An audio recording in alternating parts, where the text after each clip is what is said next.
নমস্কাৰ, মই ঝৰ্ণা শৰ্মা দেৱ চৌধুৰী। আজি আপোনালোকৰ সন্মুখত পাঠ কৰিবলৈ লৈছোঁ প্ৰসিদ্ধ ঔপন্যাসিক সন্তোষ কুমাৰ কৰ্মকাৰৰ এখনি জনপ্ৰিয় উপন্যাস চিলিকন ভেলীত এখোজৰ ৬৮ নম্বৰ খণ্ড। চিকিৎসা কৰোৱাৰ বাবে ডাক্তৰৰ ওচৰলৈ যোৱা নাছিল।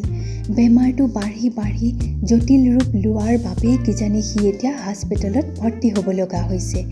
এইবোৰ চিন্তাৰ বাবে নিশা ২ বজালৈকে শুব পৰা নাছিল। তাৰ পিছত টোপনি আহিছিল যদিও পুৱা বনানীৰ আগতেই তাই সাৰ পালে। কাষৰ বিচনাত বনানী শুই আছে। তাইক নামাতি পুৱাৰ কামখিনি কৰি গা পা ধুই ৮:৩০ বজাৰ আগতেই গায়ত্ৰী ফ্লেটৰ পৰা ওলাল। হাস্পতাললৈ যাব যেতিয়া আজি আৰু অফিচ যোৱা নহয়। ইফালে তাই পুৱাৰ আহাৰো নাখালে। অসুস্থ হৈ সন্দীপ হাস্পতালৰ বেডত থকাৰ কথা শুনাৰ পিছৰে পৰা তাইৰ খাবলৈ মন যোৱা নাই। চিৰিয়েদি তললৈ নামি ছিকিউৰিটি কাম ৱাচমেন ৰংগনাথক নাৰায়ণ হৃদয়ালয়া হস্পিটেলৰ ঠিকনা সুধিলে। ৰংগনাথৰ পৰামৰ্শ অনুসৰি GB পালিয়া বাছ ষ্টেণ্ডৰ পৰা AC বাছেৰে ৰাওনা হোৱাৰ আগতে দোকান এখনৰ পৰা কিছু ফলৰ ৰস, সন্দীপে ভালপোৱা চকলেট আৰু সুগন্ধি মগ্ৰা ফুলৰ মালা এধাৰৰ লগতে ৰজনীগন্ধাৰ থোক এটা কিনিলে। কৰ্ণাটক চৰকাৰৰ দ্বাৰা নিয়ন্ত্ৰিত সুদৃশ্য আৰু আৰামদায়ক শীততাপ নিয়ন্ত্ৰিত বাছেৰে ভ্ৰমণ সঁচাকৈয়ে আৰামদায়ক। GB পালিয়াৰ পৰা হুজুৰ ৰোডৰ দুয়ো কাষেদি গঢ়ি উঠিছে শ শ কোম্পানীৰ সুদৃশ্য অট্টালিকা। কিন্তু গায়ত্ৰীৰ এতিয়া সেইবোৰ দৃশ্য উপভোগ কৰাৰ অৱস্থা নাই।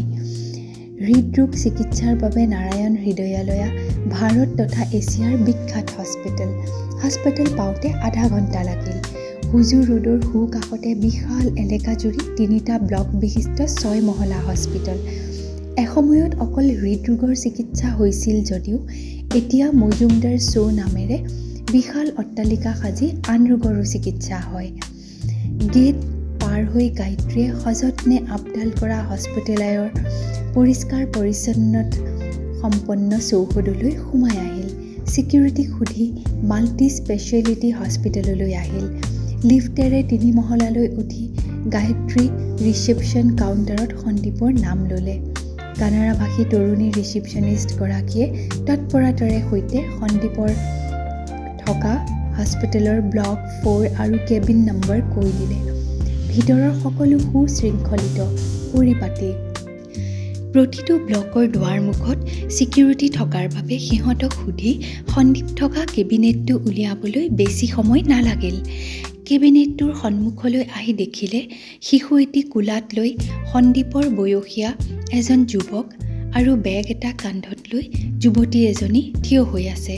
তেওঁলোকৰ কাষলৈ আহি গায়ত্ৰী থিয় হওঁতেই শিশুপুত্ৰ কোলাত লোৱা জিন্সৰ পেণ্ট পিন্ধা ক'লা চেহেৰাৰ যুৱকজনে তাইলৈ চালে। চাই থাকোঁতে তেওঁৰ ভাৱটো এনেকুৱা হৈ পৰিল যেন তেওঁ তাইক চিনি পায়। তাৰপিছত তেওঁ নিজেই ক'লে, if I am not wrong you are Gayatri. অবাক হৈ তেওঁৰ পিনে চাই গায়ত্ৰীয়ে মূৰ দুপিয়ালে। Myself is Venkat Mahadevan.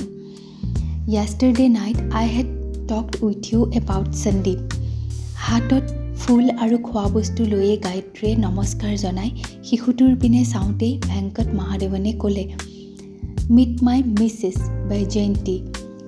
He is our son, just 5 months old। পৰিচয় আদান প্ৰদানৰ পিছতে গায়ত্ৰীয়ে সন্দীপ থকা কেবিনত সোমাবলৈ লৈছিল। কিন্তু ভেংকট মহাদেৱনে তাইক ৰখালে। তাৰপিছত I am to say you something very important বুলি কৈ তাইৰ অলপ আঁতৰলৈ মাতি নি লাহে লাহে অনুচ্চভাৱে ক'বলৈ ধৰিলে। সন্দীপ, ভেংকট আৰু ভেংকটৰ তেলেগুভাষী পত্নী বৈজয়ন্তী। তিনিও ইনফ'চিছৰ ছফ্টৱেৰ ইঞ্জিনিয়াৰ। তেওঁলোক একেটা টীমৰ সদস্য। সন্দীপ ভেংকটৰ অন্তৰংগ বন্ধু।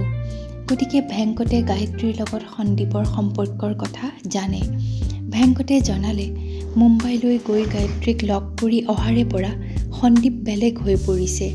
শৰীৰ মনৰ ওপৰত অত্যাচাৰ চলাবলৈ ল'লে। অৱশ্যে তাৰ বাবে অকল সন্দীপ দায়ী নহয়।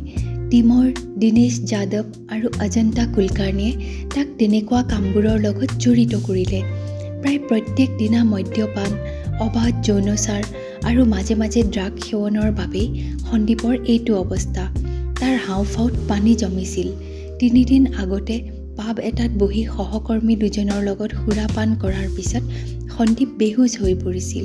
তাৰ পিছত বন্ধু দুজনে টেক্সিৰে হাস্পতাললৈ আনি সন্দীপক ভৰ্তি কৰাইছিল। শেষত ভেংকটে ক'লে, মই জানো কিছুমান কথাৰ বাবে আপোনালোকৰ মাজত ডিফাৰেঞ্চ এটা সৃষ্টি হৈছে। তাৰ বাবে সন্দীপ নিজেও দুখী। ভিতৰি সি ফ্ৰাষ্ট্ৰেটেড হৈ পৰিছে। যোৱা 1.5 বছৰ ধৰি যেনেকৈ চলিবলৈ লৈছে এয়া যে বেয়া হৈছে সি বুজি পায়, অথচ মুখেৰে স্বীকাৰ নকৰে। অপকাৰী কথা কাণ্ডবোৰৰ পৰা নিজকে আঁতৰাই নানে। কিন্তু মই নিশ্চিতভাৱে ক'ব পাৰোঁ এতিয়াও সি আপোনাক ভাল পায়।